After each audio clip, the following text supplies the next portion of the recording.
Bonjour, alors avant toute chose, je souhaite la bienvenue aux 10 000 nouveaux abonnés et je tiens une nouvelle fois à remercier l'ensemble des auditeurs.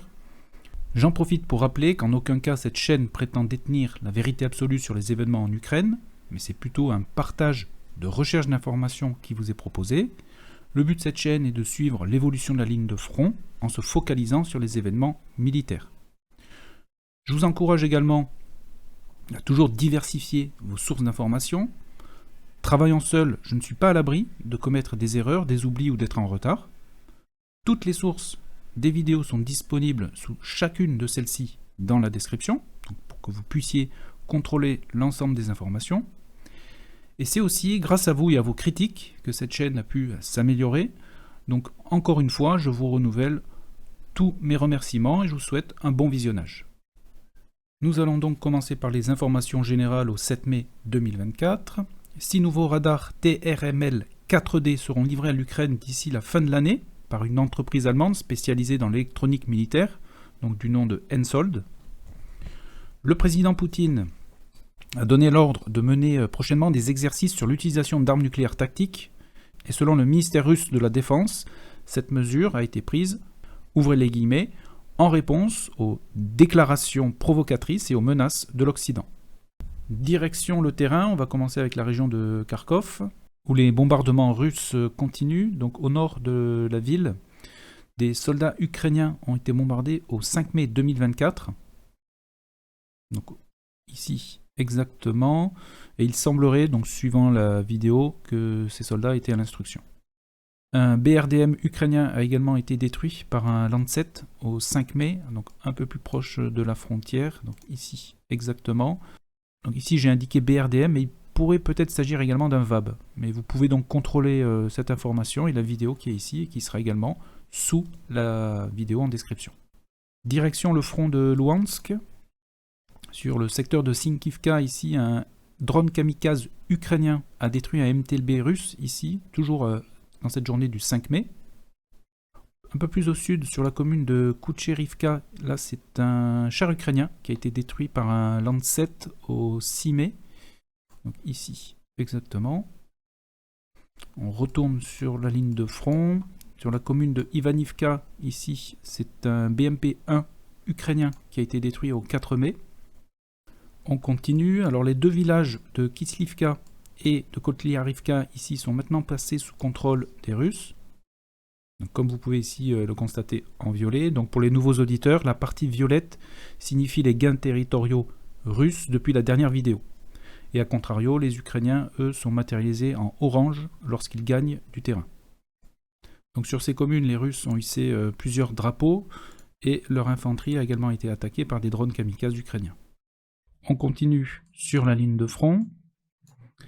Alors dans le secteur de Novoselivske, ici, au nord, des blindés russes ont été détruits dans des combats dans la zone grise, ici, donc au 6 mai. Donc les dates qui sont indiquées ici, c'est les dates à laquelle les vidéos ou les visuels apparaissent sur le net. Donc c'est possible que ces véhicules aient été détruits quelques jours auparavant. Mais ici, donc je mets la date à laquelle l'information est parvenue. À l'ouest du village de Novoselivske, ici, c'est un canon automoteur ukrainien qui a été détruit dans un tir de contre-batterie au 6 mai. On continue. Un BTR-82 russe ici a été géolocalisé et détruit par un drone kamikaze ukrainien. Donc comme vous pouvez le constater, les pertes s'accumulent des deux côtés sur le front de Luhansk, qui semble être réactivé. Et d'ailleurs les Russes ont lancé une attaque donc, au sud-est du village de Stelmekivka, qui se trouve ici. Donc cette attaque consistait avec deux BMP qui ont débarqué deux groupes de combat russes ici, sur les positions ukrainiennes. Donc la partie boisée passe dans la zone grise. On continue sur la ligne de front. On va se rendre maintenant à l'est de Chervonopopivka, donc qui est ce village ici, puisqu'un canon automoteur russe, Emsta, a été détruit ici, détruit dans un tir de contre-batterie d'un canon automoteur Archer. Dans le secteur de Terny, sur la ligne de front et les zones de contrôle, pas d'évolution. On note qu'il y a eu une frappe de HIMARS sur la ville de Krymina ici, donc qui a détruit en partie un cinéma qui aurait été utilisé par l'armée russe selon les Ukrainiens. Et sur les visuels, impossible à confirmer cette information. Direction à présent la région de Siversk, où il n'y a eu aucune évolution sur la ligne de front. On note simplement un BMP-2 ici russe qui a été détruit au 6 mai. Et dans cette région, c'est la centrale thermique de Slaviansk qui a été bombardée au 5 mai. Donc je vais vous montrer où se situe cette centrale. Donc je dézoome. Donc on est à l'est de Slaviansk et la centrale thermique est ici, exactement. Elle avait déjà été bombardée en 2022. On continue, on va maintenant se rendre dans la région de Bakhmut, où il n'y a eu aucune évolution sur la ligne de front depuis la dernière vidéo. Dans le secteur du village de Bodanivka, un T-72 ukrainien a été détruit dans les combats. Donc il a d'abord été endommagé par un tir de lance-roquettes, et ensuite il a été détruit définitivement par un drone qui a largué une charge explosive. Sur le secteur de Chassifiar, on note la présence de la 41e brigade mécanisée côté ukrainien, donc brigade qui avait été formée l'année dernière. Dans ce secteur, les Russes bombardent toujours activement les positions ukrainiennes, notamment avec un Tulpan ici, avec un TOS dans la partie forestière au 5 mai, et on a également noté la présence d'hélicoptères, puisque ces derniers ont bombardé le secteur nord-est ici avec leurs roquettes. Donc comme vous pouvez voir ici sur la vidéo.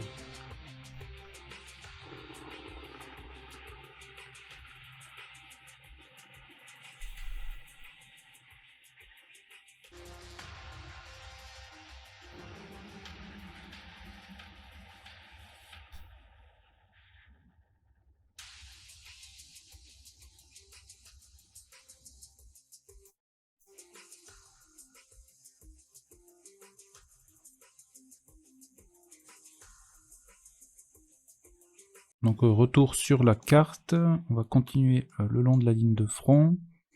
Dans le secteur de Ivaniski, pas d'évolution non plus. Par contre au sud de la ville d'Ivaniski, ici des blindés, et donc notamment un BMP et un BMP-1 Tortue ou Carapace, a été détruit ici dans la journée du 4 mai 2024. Donc vous avez la vidéo qui est ici et qui sera sous la vidéo également. Dans le secteur de Klishivka, au nord-est ici, il y a eu des combats dans la zone grise ici au 5 mai, où l'infanterie russe a attaqué des positions ukrainiennes, et dans la vidéo il est impossible de dire qui a pris l'avantage, donc le secteur reste toujours dans la zone grise. On continue sur la ligne de front, on va aller sur la commune de Toretsk, et ici, où un bâtiment de la police a été détruit dans un bombardement russe hier dans la journée. Direction à présent la région de Donetsk, en commençant avec le secteur de Arkhangelsk qui est ici et qui est passé sous contrôle des Russes. Seule une petite partie des habitations ici reste dans la zone grise, à l'ouest. Dans une vidéo, on a pu observer que des soldats ukrainiens battaient en retraite depuis ce secteur. Donc dans la vidéo, on peut compter 26 soldats, donc qui repartent direction le nord, sous le feu de l'artillerie russe.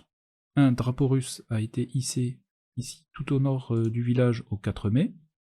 L'infanterie russe a progressé dans la zone grise ici, donc sur cette bande forestière qui se trouve ici. Donc au 4 mai, donc on a l'infanterie russe qui est bombardée ici, et également ici. Le lendemain, au 5 mai, un M113 ukrainien est venu donc se porter dans ce secteur afin de pouvoir évacuer les soldats qui étaient présents ici, et ce blindé a été attaqué et immobilisé par l'infanterie russe qui était juste à proximité. Donc vous avez la vidéo ici, et qui sera également partagée en description. On continue sur la ligne de front.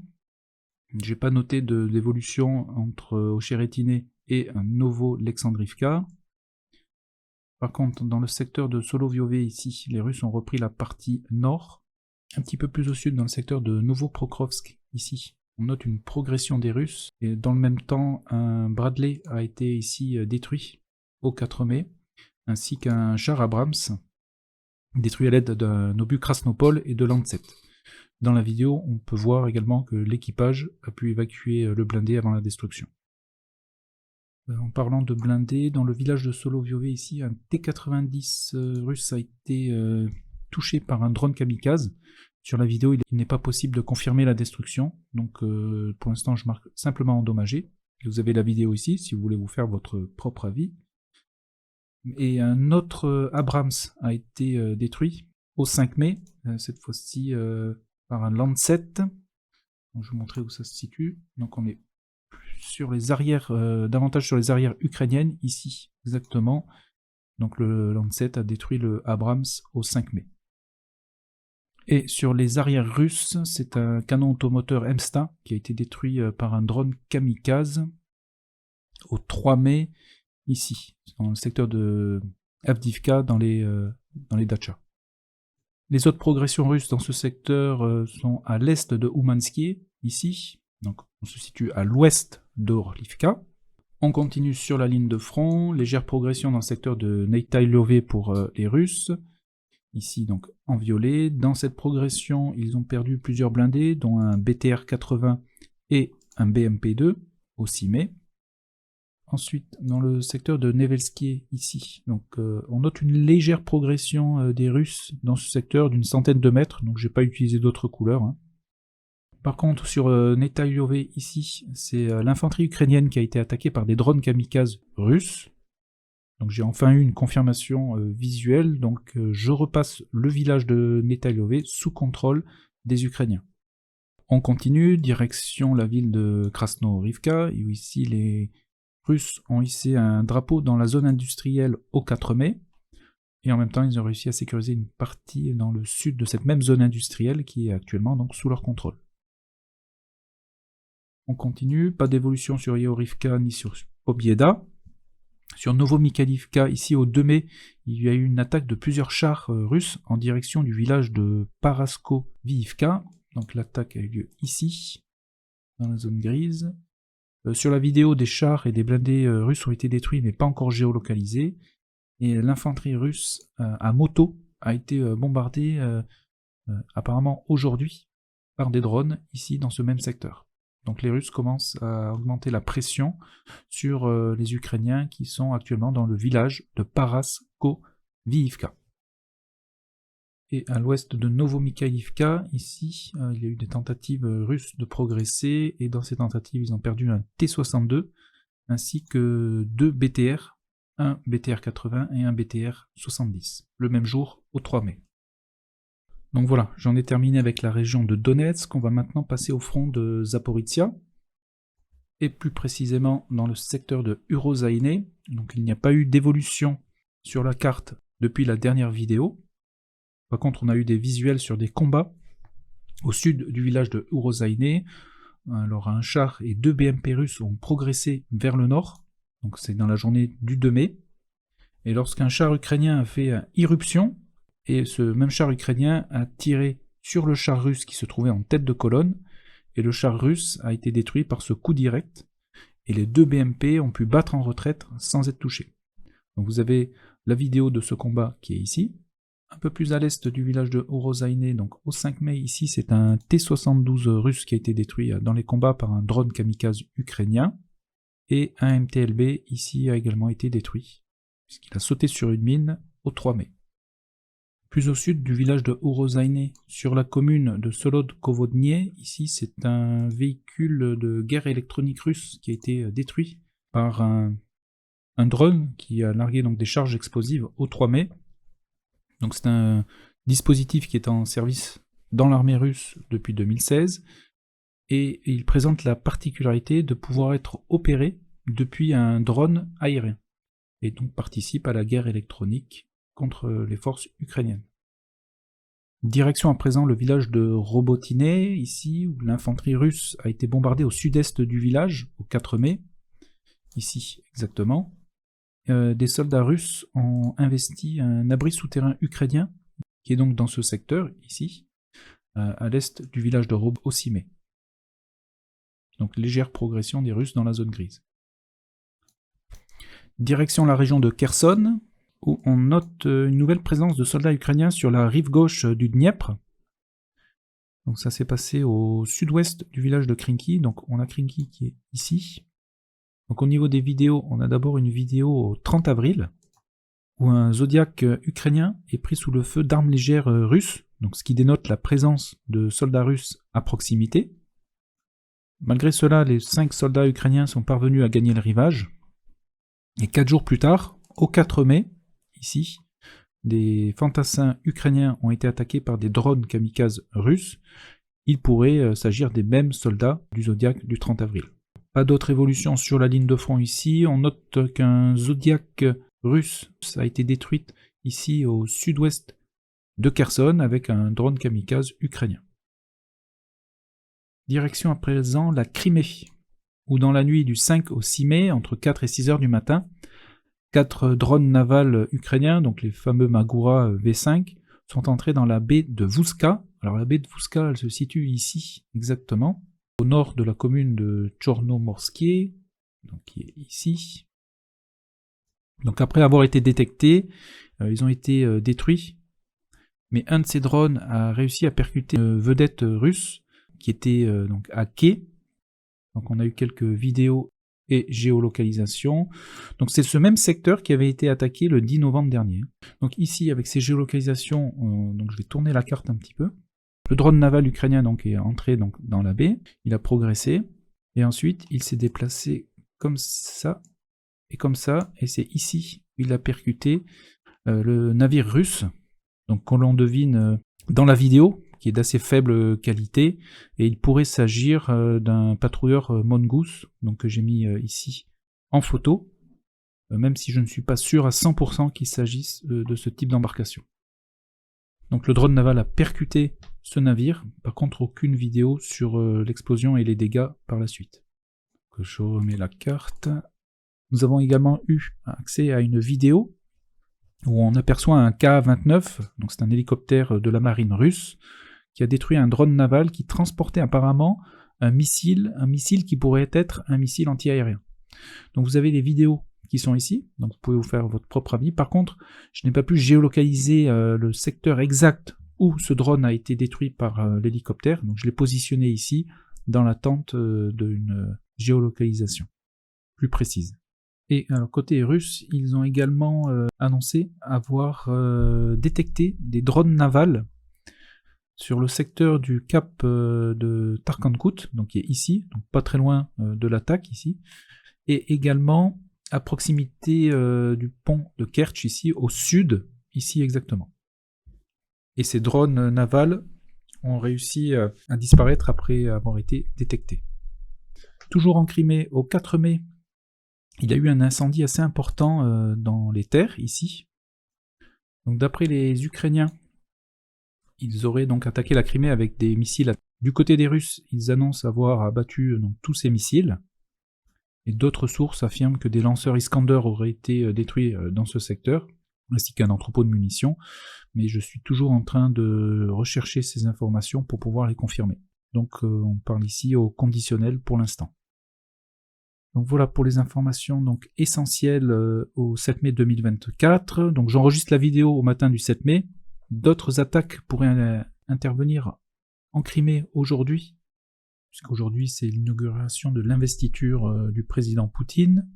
Donc symboliquement, une attaque sur la Crimée aurait un symbole fort. Mais pour revenir sur l'ensemble de la ligne de front, sur le front de Louhansk, où on note de plus en plus d'activités, les deux villages de Kislivka et Koltliarivka sont passés sous contrôle russe. Les combats continuent sur Chassifiar, sans évolution. Le saillant russe au nord d'Avdivka continue à se développer. La bataille du Rosaïné a toujours lieu pour l'instant dans la partie sud du village. Le village de Robotiné est toujours dans la zone grise sur sa partie est et nord. On note de nouvelles présences de forces ukrainiennes sur la rive gauche du Dniepr dans la région de Kherson. Et enfin, il y a eu plusieurs tentatives d'attaque sur la Crimée avec des drones navals où une vedette russe a été percutée par un drone. Voilà, eh bien, écoutez, je vous renouvelle encore tous mes remerciements, je vous souhaite une excellente journée, portez-vous bien, je vous donne rendez-vous dans une prochaine vidéo. Merci.